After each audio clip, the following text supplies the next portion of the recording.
guys. Welcome to another session of Gunpowder Banter with your usual suspects. We have Casey taking time off from watching the baby. That's right. And we got Femi Talabi taking time off from raising his kids. What an intro. How long did you prepare that one? Off the dome, man. Off the dome. That's right. I see a lot of smiling faces today. So I guess we can dive in. Everybody's happy.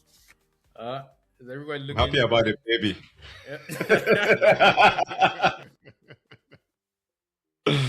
Besides that, Arsenal has given us reasons to be joyous and joyful and smiling.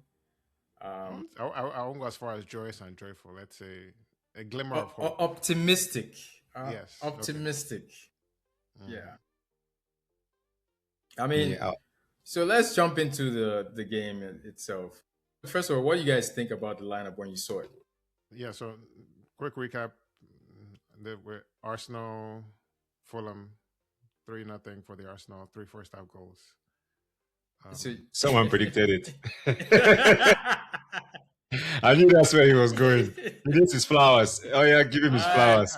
Back to what we were talking about. So, Femi, you were talking about the lineup, and then you started talking about the goals. About the goals. I was just Wait, what? Are we on the same podcast? I was just talking about the score. I wanted to make sure we were clear with our listeners on what game we're talking about. What game we're talking about? What the score was. Gotcha. That's prime podcasting right now. That's right. Prime Right there. Podcasting. Only at Gunpowder Banter. Subscribe. This is why we love. This is why we love having people like this on podcast. That's right. And don't forget to like, subscribe, and hit the bell. Ping on YouTube. Okay, but yeah.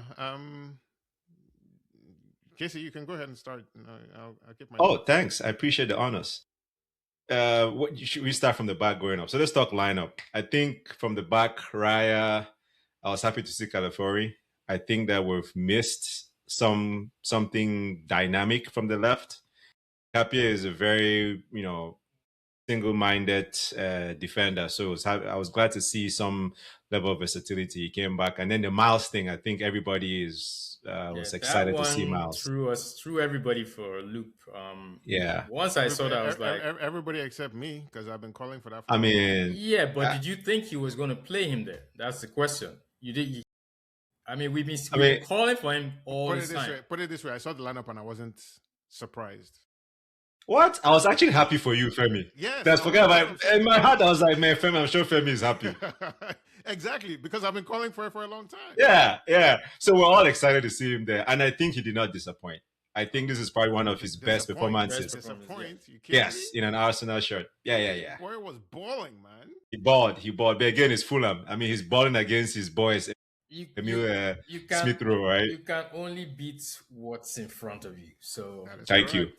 We said the same for teams that we drop points to. Oh, it's just Sunderland. Oh, it's just this. It's just that. We lost to Bournemouth. So I'll take a win any time of the day, especially in this type of running that we're in.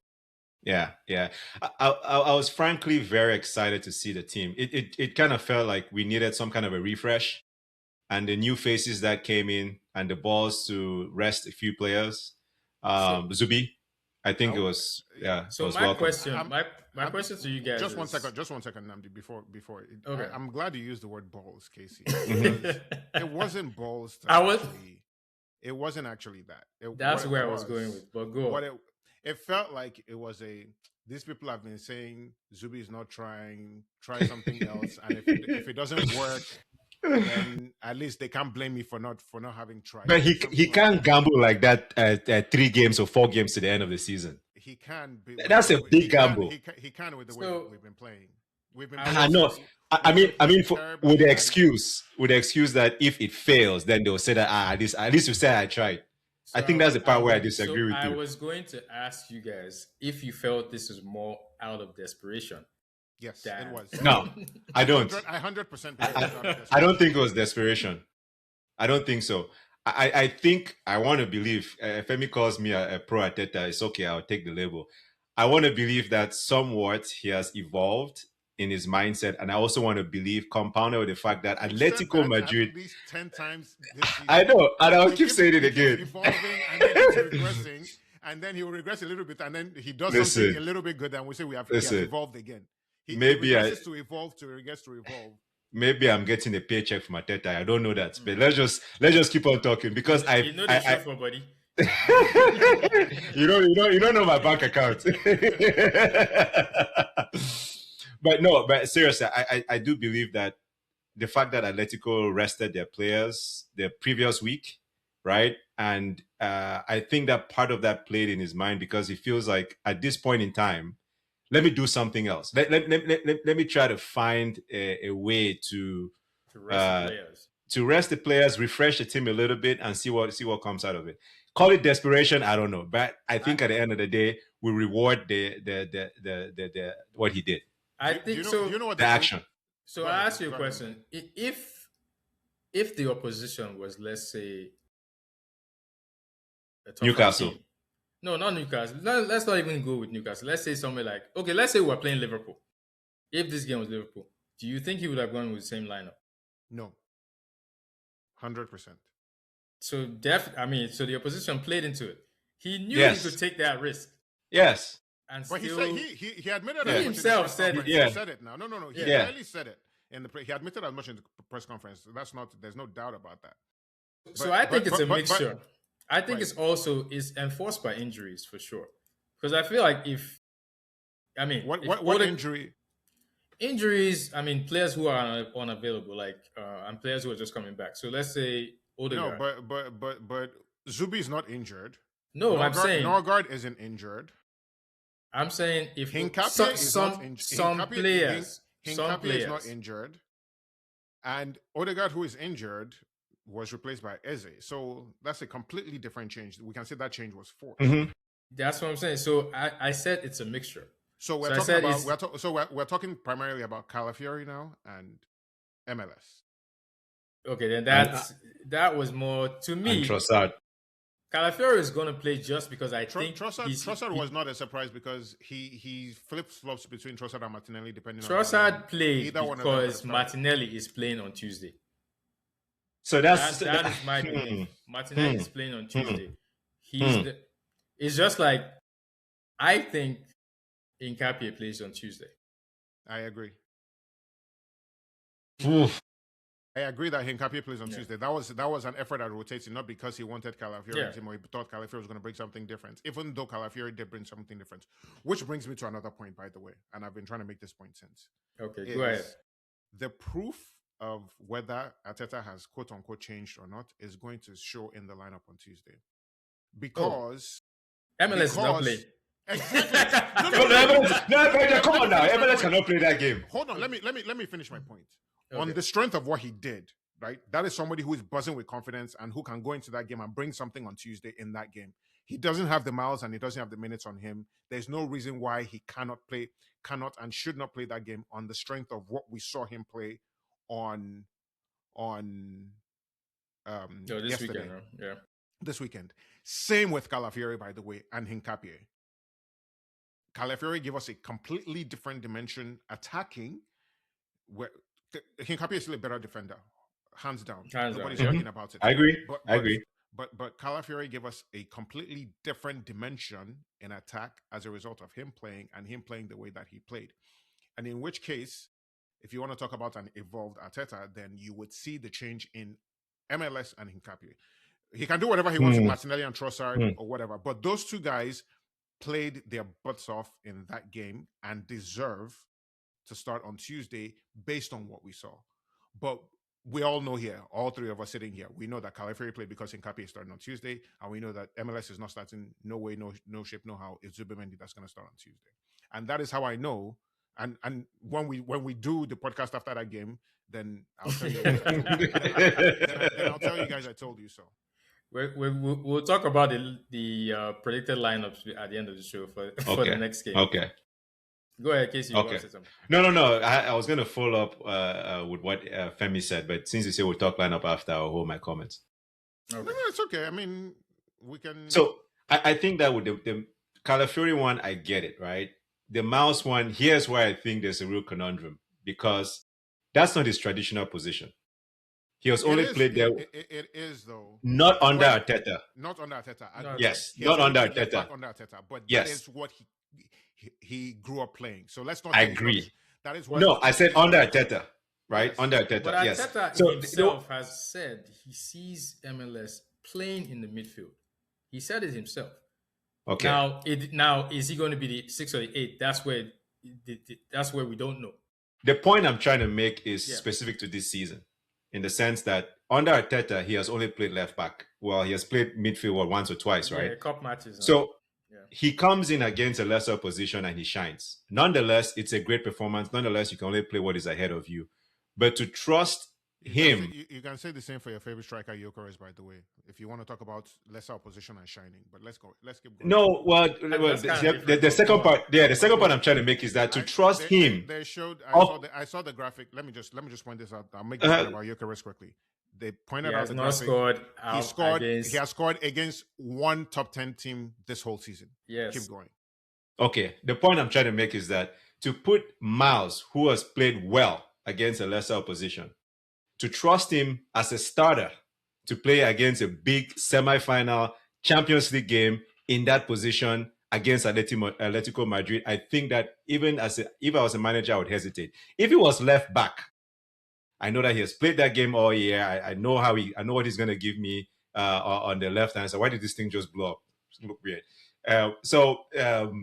To trust him in the left back position, I get it. I would do it. But to put him in a new position, because yes, he has seen him play. The reason why you trust a player to play in a certain position is because you have seen what he can bring to you across the board, different kinds of opposition. Miles excelled last year in left back. He played well against Real Madrid. We know what he can give us in the left back position. The central midfield position is there's still a question mark. You can't just judge him off of one performance. So he played. He also played against Atletico and bossed them. At left back, not at central of the midfield. Yeah. So maybe he can come in the second half, replace Zubi once we have scored Atletico and we're up 3 goals. Second half and come in, continue. I'm good with that. I salute your optimism. Yeah, Arsenal podcast now. We stay optimistic. That game is going to be a grind. I'm going to. I don't. Do you know why it's not going to be a grind? Because I think Atletico is going to come out to play. They're going to come out to play at the Emirates. They kind of have to at some point in the game. Like first half, I expect first half would be a little mistake for them cagey. to start. It would be a mistake for them to start out doing that. Yeah. So anyway, let's talk the goals. Haram ball. let's talk the goals. First goal, Casey, walk us through the first goal. Yeah, just put me on the spot here. So first goal. I can Saka. talk about it. Yeah. No, that's fine. First goal was I think Saka. Saka to yes, I think Saka really. I'm so happy to see Saka back, man. I'm so happy to see Saka back. I mean, I know that there's been so much said about him, but you can just tell the gulp, the difference. I think he individually pulled the team forward. His ball retention, the fact that he was able to take on people, the fact that he didn't pass the ball out or run faster than the ball. Those things which we have been accustomed to seeing. Yeah, so it was great to see Saka make that move. And again, applaud Gyökeres, because I think one of the things I've criticized about our strikers is that they are absent from being in those positions at those moments. And I think that the fact that he was there, and I know all those people who have been ranting about, Saka does not like Gyökeres, they don't pass the ball to Gyökeres. There you go. Pass the ball to Gyökeres. They even hugged. Yeah, and they even hugged after. So I think that was all Saka. Props to Saka. Thank you to Gyökeres for putting that in. Yeah, it was like if God wanted to bless me with a game to enjoy, like it was that game yesterday, because Saka played goal and assist. MLS came, bossed the midfield. Like those are my two favorite. I don't know. You don't have to know me more than 10 seconds to know that. Like for me personally, those are the two players that give me joy on that team specifically. So I was super happy to see him back. He still looks like he was on half leg. He didn't look like he was on because the Saka I know is running full tilt the whole game. If you notice, he was not sprinting. He was more jogging, and even on his jogging, he was able to do what he did. So he's still not fully fit as far as I'm concerned, because based on what I Agree. saw, he was kind of jogging more, especially even the second goal. I guess if we want to talk about the second goal specifically, Yeah, go. the ball went in, and then you would expect Saka to sprint in order to get up there. He didn't. He was literally jogging until he got up there, and then Gyökeres slid the pass in, and you can watch that replay or whatever. So I could tell that there's still some fitness issue there. And Yeah, that second still, goal was all Gyökeres. yes. Like I had to give him props for that one. Man. Yeah. No, I didn't know he had that pass in him. I did not know that. It was beautiful. I was like, "Is this Gyökeres?" Like, what? I did The not know he had guy, that the pass in guy him. looks faster, and it looks like he's now on the same wavelength with the wingers now. Like he's getting into position. I mean, he's always been trying to get into position, but we've not been looking for him. And it seems like this game, I don't know what happened, but a switch just turned on, and everybody was like, "Okay, we have to look for this guy." His But hold that up goal play, almost didn't happen. yes, but I think it was a bad pass from Saka actually. No, you're talking about the third one. You're talking about the third one. I'm talking about the second goal. The second goal, the pass came in from Eze. From Eze. Yes. Super In the channel. But Yeah. Arteta told him not to do that pass. Yeah, someone said I didn't actually see the clip. Go watch it again. Yeah. It was clear as day. Eze got the ball, and Arteta is like, calma, and then Eze was like, he saw it, and he sent the ball in. Because that's what Arteta wants. He wants everything to slow. He wants everything to slow down. Look, I think this is a double-edged sword, because I brought this up before. You shot me down by when I brought this up previously. We were blaming Arteta for player performances, and I said that at some point in time, the players also have a role to play in this, right? Yeah. Because what Eze did is something that as a player you can do. You're in the field, right? Yes. So goes back to my point that I cannot blame Arteta 100% every single time for how the boys play. Here's the problem with that. Eze gives that pass and he loses that ball, and we don't score, and we get countered on, and we get countered on. He's chopping bench for making that move. But as a player, you have to. There's certain things that you have to do. There's certain things that you can do. You have leeway. You don't want to risk getting benched for it. That's the point. But I feel like okay. I know we're sidetracking this conversation. No. This is important. There are two things. Yeah, there are two things that to me are so glaringly a reason why I don't absolve the players from the issues of the team. Number one, bad passing. Noni passing the ball out, or Noni running faster the ball, or he can't take his man down. If you notice, right, there's a lot of times, and you actually saw this in the second half when Noni came in. Half the time when Noni is about to take on a man, if you notice, midfield they don't necessarily push forward because they're scared. I'm saying they hesitate. It's true. So to me, I think that there's a certain level of security that the player should give you in the team, and certain layer of certain risks that they should be able to take. I'm sure that Arteta allows them some bandwidth, at least the number 10 role. You have some bandwidth to make certain changes, or you can make certain decisions in the game for the betterment of the team, which may contradict the manager's direction. Maybe not contradict, but a certain allowance within the tactics for certain things to happen. So there's two reasons again, right? Players need to be able to do whatever they can to get you up the field. So maybe that comes with risk, and we all know how risky Arteta is. That's the point. Yeah, he hates risk. He does. That whole buy-in. He will bench a player for putting him at too much risk.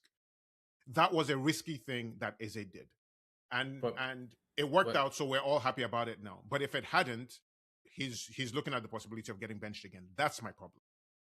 But I think at this point in the season, you are allowed to take those risks if it's going to get you points. Because wasn't that the whole point of us saying that, okay, he played Miles. That's a risk. So if you're going to play Miles, you're going to have to let your players do what they can. He played Miles, but he didn't play Miles because he literally played 2 6s. Rice was back there on that same line with him most of the time.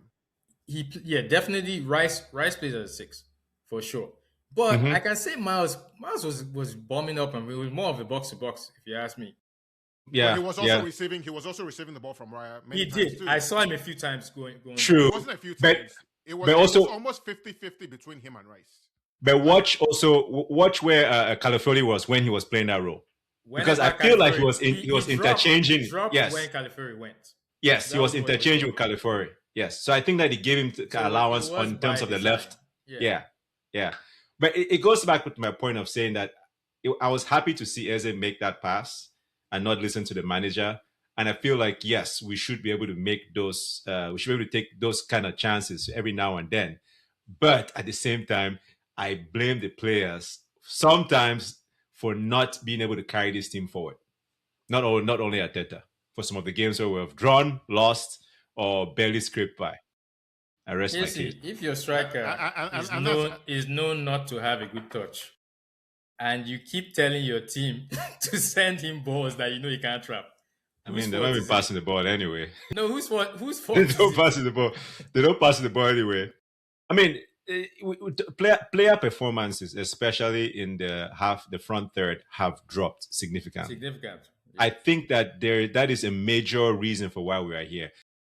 This game plan for the whole season started from the beginning of the season. Yes. Right? We're having defensive masterclasses. What was different between then and now is that our players were scoring. Yeah. Yes. Yes. And when they score early, just like this Fulham game, relieve pressure. If this Fulham game early Newcastle too, so that's nullified. The problem if we score multiple goals. Yeah, the problem is we score and sit back. We Yeah. score and then we don't do anything after. But that was the difference. That was the difference in this game. We scored and we didn't sit back. We scored and we still kept pushing. Yeah, we're vertical. Yeah. Anyway. So, sorry, go ahead, Dizzle. No. I was going to talk about the third goal. Go to the third goal. And that one came out from a bad pass from Saka. Mm-hmm. Well, Gabriel got it there. Gabriel.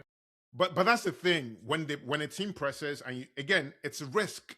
There was risk there, but the risk opened Trossard up completely on that left flank, and he was able to drive. Because nobody was there. When he got that pass, I was like, where he went the length of the field. He could go as far as he wanted, and nobody was there to do anything because of how far they were pushing. So, I mean, it's about risk. You got to be able to take risks. That's my whole point. I get the whole thing about control, but there has to be some risk there too. Control won't win you this league. No, it's not going to win you this league because then you're relying on marginal gains, and a lot of times the margins might not go to you. That's what has been happening. And that's literally exactly. What has gone wrong in the last few games. The margins were not there. You know how we always used to talk about referees, and when we say a good team should be able to nullify the effect of the referee. That's exactly that. You can't do that with playing the type of game that we do. No. Yep. But again, beautiful cross. Gyökeres is in there. He finishes it.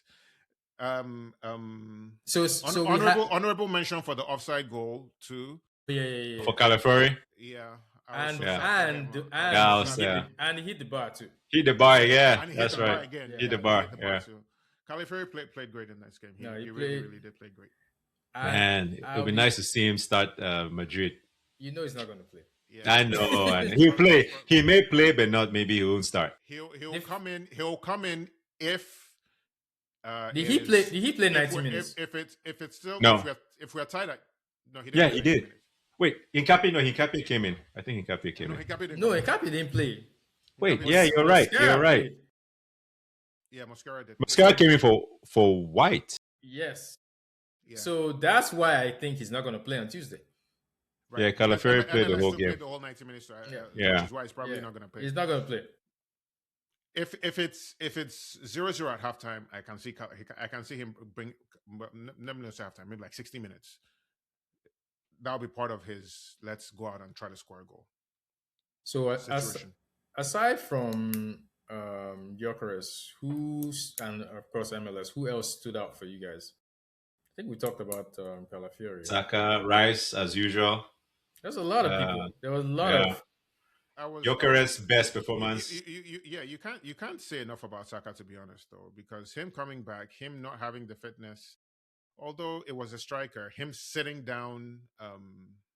What's his name? Jimenez. Yeah. Him sitting Jimenez down. I jumped off my seat when he sat down. We haven't seen that in a while. Like where you literally sit the guy down, and it's kind of like Get out of my way. That was beautiful, man. Him coming off at halftime, and we haven't heard anything about it yet. No, he said he we're was. saying is. I think No, Arteta I said think it was Arteta just said, Arteta said it was just protecting him. Yeah. Arteta said it was precautionary. And he said nobody else was hurt. He did, however, say that Kai and Odegaard should be fit for Tuesday. So I was going to segue into that and ask you guys. Now, if these guys are fit, do you think they will start on Tuesday? There's no reason why Eze should not start on Tuesday. Yeah, especially if Odegaard is not as fit. You can bring in Odegaard later if you have to. But he could start on the left though. Could you start both of them and play Rice at 6? Not that. Play him as a left. Play Eze on the left wing. Yeah, play Eze on the left. Kind of what happened in the Newcastle game. The Newcastle game. And the Newcastle game. That's what I'm thinking too, because we need to score. And I know he's not going to go with this team that just played yesterday. He's not going to do that. I mean, we need to score is in caveats. If we don't score, it goes to penalties. It goes to penalties. He'll take that too. No, that's the marginal gains we're talking about. And what have we said about Arteta and his love for marginal stuff? Yeah, the thing about penalties is a lottery. You should not be relying on penalties when you are at home. This is the time you're talking about a team that has set pieces specifically as part of our strategy. I know, but not penalties. Yeah, penalties is that one is high. That's high stakes, man. That's different. That's some Vegas roulette type stuff, man. Yeah. But I mean, I see your point, Femi. I see your point. But in terms of the lineup, I don't think that Kai will start the game. I think he starts with Gyökeres. There's no even if Kai is coming back and he's okay, he shouldn't start the game, especially because we have Gyökeres and because Kai is not fully fit. I hate this whole thing of a player just comes back and you throw him in because he's your preferred player. If he's not fully fit, let him play. Come in and play as a substitute for you as best as you possibly can. Guys, you saw that game on Wednesday. Saka looked like he was. Yeah. He could not even run. He wasn't even going for the ball. Yeah, he was. I was like, there's something definitely wrong with him. It was ugly. It was very ugly. And I'm like, why is he on here? There's no reason for him to be on here. As bad as Maduka played. Worst case scenario, bring in Dauman, right? Yeah. If you need to make a change, they're bringing Dauman. But putting a guy on half leg in there, I hate that whole notion because, that's the preferred player. If he's injured, and, there's nothing that he can give you, and then you leave it at that. I forgot to ask you guys, though. Should we have gone for more goals? Seeing as this could come down to goal difference and goals scored. Should we have gone for more goals as soon as we weren't going for it? We did now. No, what I'm saying is like... We hit the bar. We hit the bar a couple of times. What I'm saying is because he took off major players that could have... To rest them. Yes. Yeah. No, that's what I'm saying. But the players that he kept on the field should be they were. I think that they could have gotten more goals. And they're more than capable of. And the people that he rested them to a higher purpose, which was Champions League on Tuesday. That's completely acceptable. We still have Burnley. Burnley's already relegated. They lost their manager. They have no hope. We should be putting 4 or 5 past those people easily, right? There's chances to score. We kind of knew that the Newcastle and maybe the Fulham matches would not be where we would score the most goals. So I guess Newcastle for sure we knew, right? Yeah. The Fulham one was 50-50. I was hopeful. Yes, I was hopeful for the Fulham one, but the Newcastle one for sure we knew. West Ham is going to be tough. It's going to be extremely because of what happened today. Spurs won. Right. Spurs won. Spurs won, yeah. So it is going to be, West Ham is going to be tough. That much I know. So I can't expect too many goals in that one. The Burnley, I expect a lot. And then final game of the season, my hope is that we're not talking. We won't need it. We won't need it. That's the hope. Personally, I don't think I'm hoping, I'm praying more. I don't think it's going to come down to goal difference. I don't think so either. Somebody's going to drop points. Yes, I agree. City's schedule is brutal for those last few weeks, man. They got to play the FA Cup final. They have midweek games up their ass all the way until the End of season. End of Our last season. midweek. This is going to be our last midweek game of the season on Wednesday, and then until then, we don't have to play any games That's true. in the middle of the week That's true. until the end of the season. When do they play Crystal Palace? Is it after FA Cup final or Before? I think it's before. They have like two matches. And then after FA Cup final, they play Bournemouth. Yes. So that's going to be a tough one for them. So my hope is that it doesn't go down to goal difference, and then hopefully we don't drop points. Yeah, starting with tomorrow. They have a very brutal schedule that I think is going to play into them dropping points some way somehow. There's no way they can play those that 5-game stretch, midweek weekend, and not drop. And our games are easy, I would say. Burnley's easy, we can say. West Ham should be, but again, it's away. They're fighting relegation. And the relegation, yeah. I'm not so sure about that. Crystal Palace, we should be able to take care of Crystal Palace at the final game of the season. So let's talk about the Atletico Madrid game. What lineup? What's your prediction for the lineup? So give me your 11. I mean, Raya, White. You think White's going to play? I think Mosquera is playing. You think Mosquera starts? I think Mosquera starts. No. White got roasted, but I think that I wasn't convinced with Rice yesterday. Like he no did. One was. Yeah. So that's why I think Mosquera plays. But go on. Yeah, I'll still stick with White just because he's a natural right back. I agree. Yeah. Saliba, Gabriel, Hincapié, Rice, Zubi, Saka, Eze, Odegaard, just because he loves bringing Odegaard back from injury and starting him at games. So Eze on the left. Yeah, Eze on the left, Saka on the right. Yeah, that's Gyökeres in the middle. I agree with Dizzle that that Martinelli starting on the left. That's why he didn't play this game. Yeah, Mosquera cannot start at right back, and it's not because it's bad or anything, but because again, White is the natural right back. A and B, we need as much attacking as we can get. If he's gonna bring in Hincapié on the left, that kills. You got to balance it out on the right. You got to balance it out on the right and bring in White. So that's the reason why I think White is going to start there. I would love to see MLS play, even though I know he's not going to start. Yes, and Martinelli, it's not. Odegaard is not going to start either. It's going to be Eze and then Martinelli. On the bench, do you think he brings Jesus or he brings Kai if Kai is fit? No, both of them. Both of them on the bench. Yeah. Okay. They're both on the bench. They'll always be both of them will always be on the bench. You need your attackers. Dalman might. So Dalman might not make it. Dalman and of course Nogard.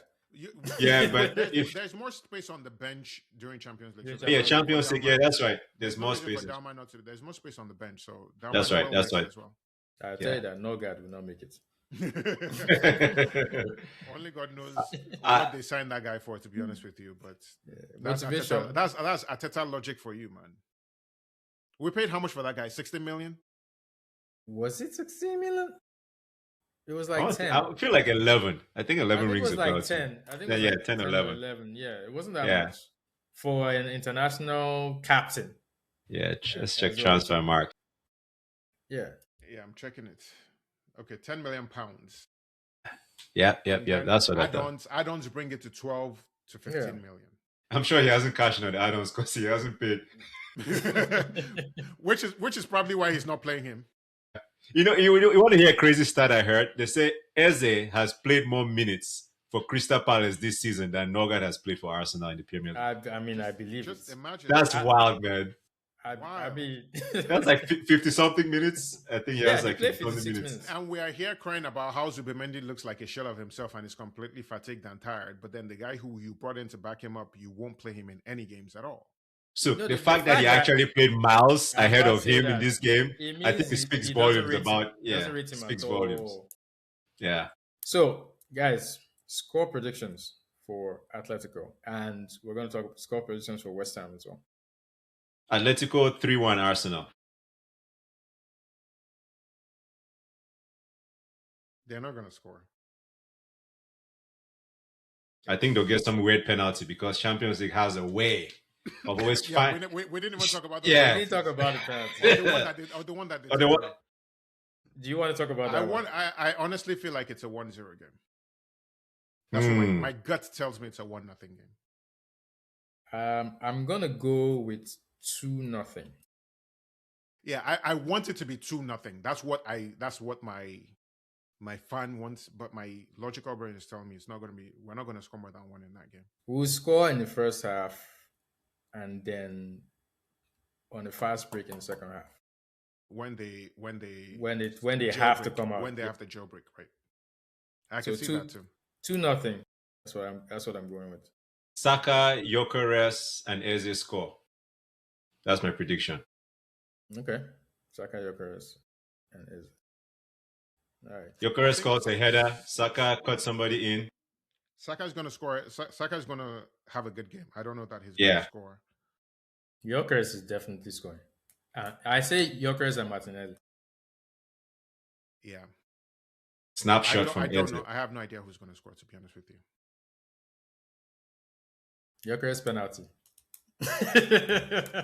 Gyökeres header. Martinelli fast break. Gyökeres header. Saka top corner. Actually, sitting somebody down. It's going to be a 1-0 game. Martinelli is the one who's going to score. That's my prediction. I had a question. Yeah. Maybe I don't know if we maybe push this to postseason, but I wanted us to talk about the players we see as not being here next season. I mean, we can use it for next pod. I want to see what people think about it. I can tell you one off the top of my head. For me, Gabi Jesus. Jesus is not going to be here. Jesus is not here. Norgard is not here. Norgard is not here. Well, because we just got him. I don't know. Norgard is not here. Ben White is not here next season. Kepa. I don't know. Kepa, I think Kepa stays. I don't think Kepa would spend another season as a number 2. I mean, he knew he was coming as a number 2. He knew he was coming as a number 2. So why? I don't think he's gonna do that. Yeah, I think it's White, Jesus, Martinelli. No, Martinelli's not going anywhere. Norgard. Think Trossard stays? No, Trossard is gone.